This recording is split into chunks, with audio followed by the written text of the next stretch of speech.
The final piece of the 2021 F1 calendar puzzle has been found, and it comes in the shape of the Losail International Circuit in Qatar. At the end of November, Formula One will race in Qatar for the first time ever at a track located just north of the capital city of Doha. As a track that is not very well known by drivers and fans, this video will give you an introduction to the Losail Circuit and everything you need to know about the inaugural F1 race in Qatar.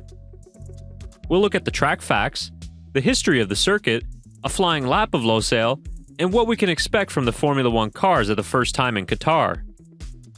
If you found something informative from this track guide, please do share this video and give it a thumbs up if you've enjoyed it.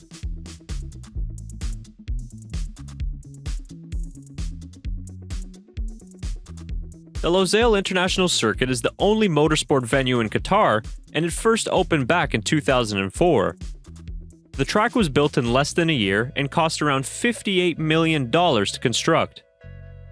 The track was finished just in time for the inaugural MotoGP Grand Prix of Qatar and has been a staple on the motorbike calendar ever since. The facilities received an upgrade in 2008 as floodlights were added to the circuit, which meant that MotoGP was able to host its first ever night race back in 2008. Losail's lighting system of over 1,000 structures, 3 million kilos of concrete, and over 500 kilometers of wiring took just 175 days to install. Four-wheel action has also taken place in Losail, with series such as the World Touring Car Championship holding races here from 2015 to 2017.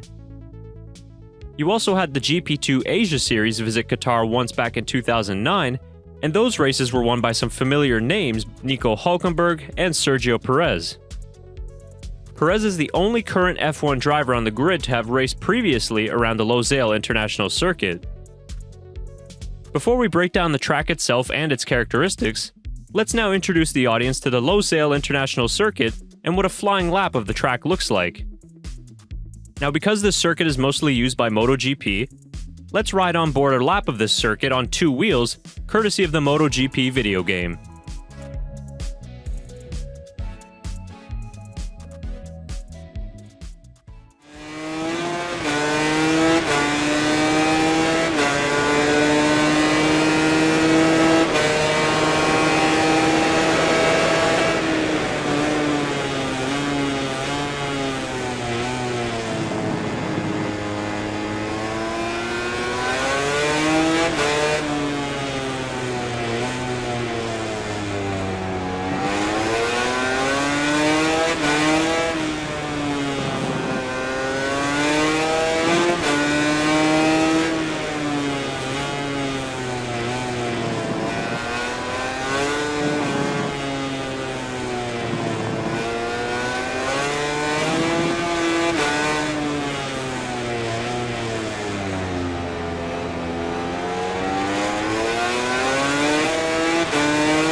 The Losail Circuit is a 5.4-kilometer track made up of 16 corners overall, 10 that go to the right and 6 that go to the left.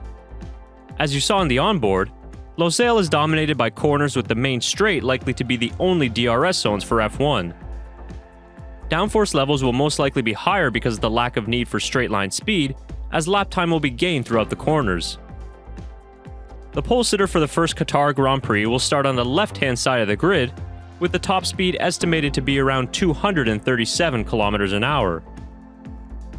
The track hasn't been resurfaced since its original build in 2004, so that means the tarmac will offer plenty of grip and it will be quite abrasive. Simulations have shown F1 cars to go no lower than third gear through the 16 corners, so the high-speed corners will mean higher than average tire degradation. Early simulations suggest an average lap time of around 1 minute 28 seconds, with qualifying laps being run at around 1 minute 22 seconds.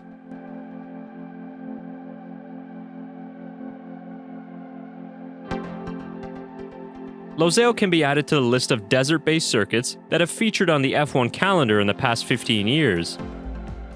You'll notice many similarities to other Middle Eastern tracks like Bahrain, with the artificial grass on the outskirts of the track to protect it from the desert sand. Now, a big question mark anytime F1 heads to a new venue is, what is the racing going to be like? It's tough to say at the moment, but with it being a track designed mostly for two-wheel racing, overtaking will be quite tricky around Losail. Looking at the circuit map, the most likely areas for overtaking will be going into Turn 1 and Turn 6, as those will be the heaviest braking zones on the track. Turn 10 might see some action as well, but the track is fairly narrow and the gaps tend to close up very quickly when going for a move. One important question yet to be answered about this race is whether or not it will be under the lights in Doha.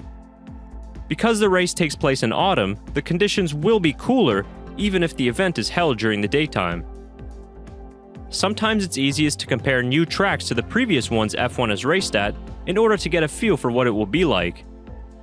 One direct comparison can be made to Istanbul Park in Turkey. Losail's turn 12 to 14 triple right-hand apex is comparable to Turkey's, but of course it is in the opposite direction. Those corners in Sector 3 will be a lot of fun to watch and will make it very challenging on the tires. An additional circuit you could draw some comparisons to is another famous MotoGP track F1 recently raced on, and that is Mugello. Much like Mugello, you have fast-flowing corners with very little straights in between to interrupt the flow. But unlike Mugello, Losail is missing some key features usually seen in the European circuits. Losail is fairly flat and lacks the crazy hills, camber, and undulation that tracks such as Mugello and Portimao have shown us in recent times. This is kind of typical of the new desert-based tracks that we've seen, and has been a criticism lobbed at those tracks by fans and drivers alike. All in all, the Losail International Circuit looks like a great track that the drivers will enjoy tackling. Qualifying will be a spectacular session with the high-speed corners and downforce levels of the current cars. The racing, on the other hand, might not give us the greatest spectacle on Earth, but let's wait and see until the lights go out before coming to any conclusions. The details for the first ever Formula 1 Qatar Grand Prix are still being ironed out, so be sure to stay up to date with session start times and track information. Until then, we'd be interested to know what you think so far of Losail, and what are you expecting from F1's first visit to Qatar? Be sure to comment your thoughts down below, and we thank you very much for watching this track guide.